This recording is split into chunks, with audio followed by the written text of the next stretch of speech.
Student, আমি নিয়ে চলে এসেছি পঞ্চম শ্রেণীর 83 পেজের অঙ্ক নিয়ে। চলো দেখা যাক। এগুলো খুবই গুরুত্বপূর্ণ, যেগুলো দ্বিতীয় পর্যায়ে করবে আসতে চলেছে।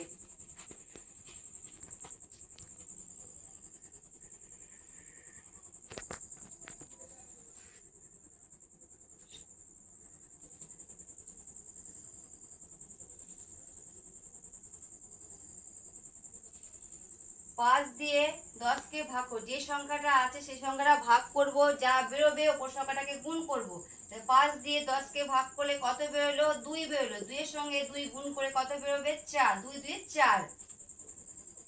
দেখো 2 আছে, 6 আছে, 2 এর সঙ্গে 6 দিয়ে ভাগ করব, এবার যা বেরোবে তার সঙ্গে 5 দিয়ে গুণ। 2 দিয়ে 6কে ভাগ করলে বেরোবে 3। 3 এর সঙ্গে 5 গুণ, 3 5 15। তারপর দেখো 5 আছে 20, তাহলে 5 দিয়ে 20কে ভাগ করলে বেরোবে 4। 4 এর সঙ্গে 2 গুণ, 4 2 8। নেক্সট দেখাচ্ছি।